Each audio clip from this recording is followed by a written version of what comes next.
the next topic of your chapter, and basically I will finish your chapter today, and in the next video, in the next class, I will discuss some exercise questions from your book.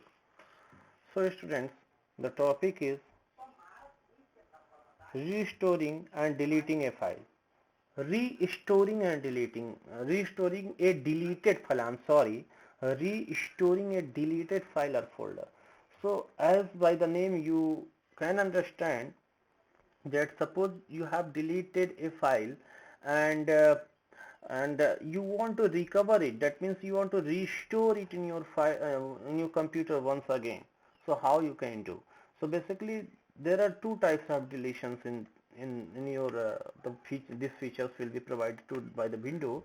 First one is permanent delete and second one is temporary delete, that means to which you can restore. So these two things you must know before moving further to the next concept. Let me show you one thing. Suppose I am here, and I want to delete this one. Okay, so suppose let me choose another one. Suppose I want to delete this one, this zoom 0. So students, if I delete this one by right click, and there are option delete, you just delete this one, it is deleted. You cannot see in this desktop, but if you go to the recycle bin, then you will easily find the data which you have deleted. This zoom 1 is 0, zoom 1 0 is here, which you deleted just immediate. If you go to here and you just restore it, you can watch. Just click here and go to the desktop. You can found the deleted file. Just let me this one. You have deleted this one, and again it is restored at the same location from where you have deleted. So this is called a temporary deletion, to which you can recover, restore it once again. And the next one is the permanent delete. What is the permanent deletion? So permanent deletion command is, if you delete like shift plus delete. So are you sure you want to permanently delete this file? So the command is, you will press, go to the this files which you want to delete, go to this file, you press shift button, then you press delete button, and if you press yes, then it is permanently deleted. You will not get to it to the recycle bin. You just check from here, you cannot recover it once again. Okay, so this is the differences between temporary and permanent deletion. So in today's video we will study how you can restoring a deleted files, that means how you can restore our temporary deleted files. So first stage is double click the recycle bin on the desktop. So let me show you. First step is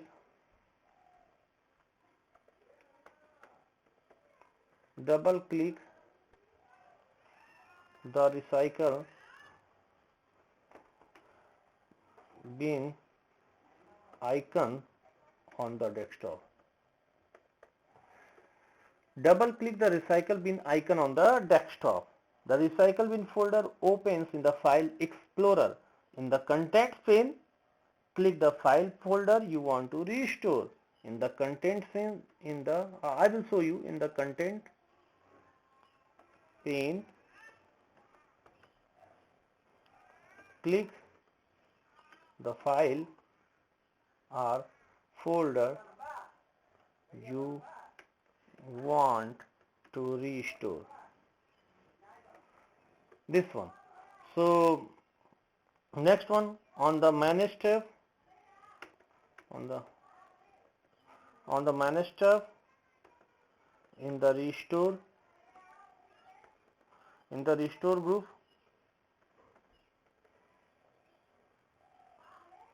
click restore the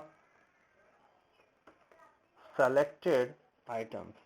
Okay, the selected files or folder disappears from the recycle bin and is restored to its original location.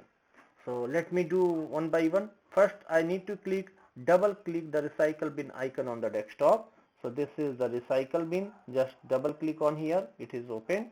Or this I already explained to you, this is navigation pane and this area is called content pane. So in the content pane, click the files or folder you want to restore. Suppose I want to restore this one, this video. So I will just click over here.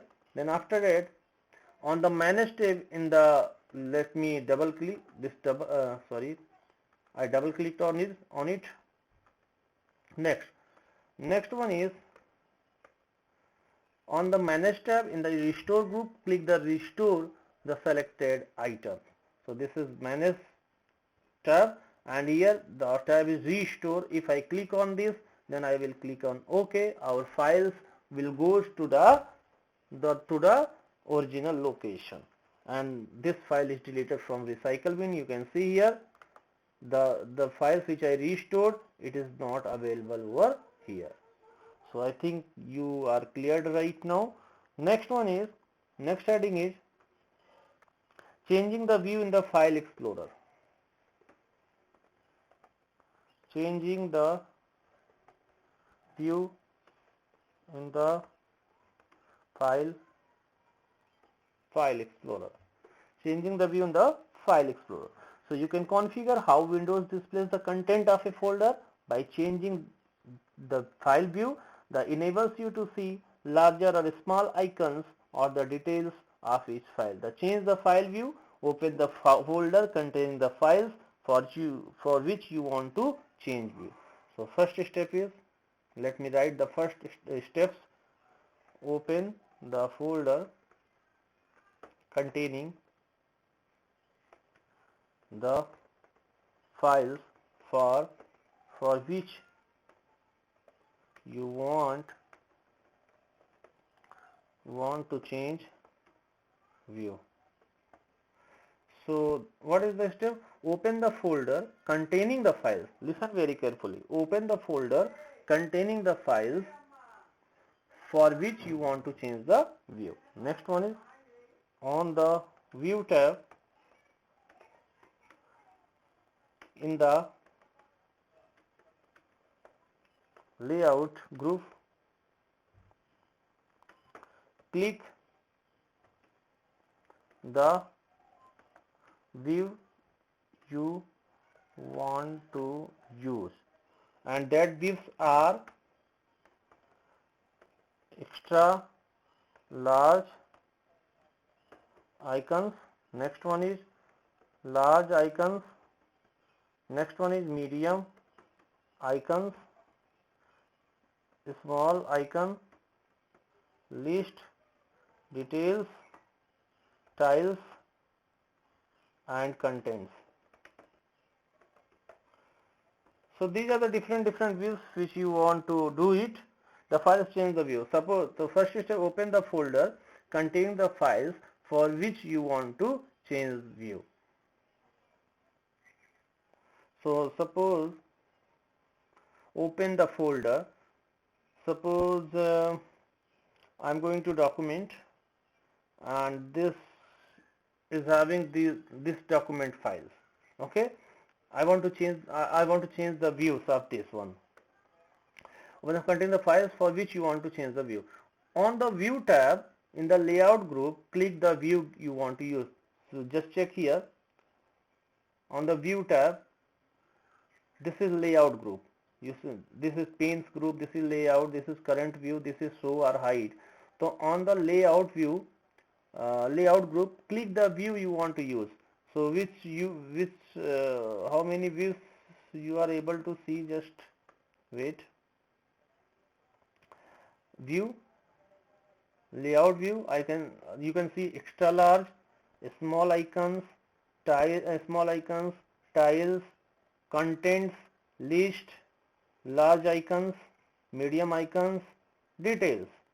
So these are the different views which you want to change. Suppose I want to do this large icon, click on this large icon, our files or folder goes in the large files. So this is the things how you can change the views. I want to small one, so this will be the small. So I think your concept is clear right now, and we will discuss the exercise questions in the next upcoming the classes. So thank you students for watching here, and you must watch and complete your copy. Thank you.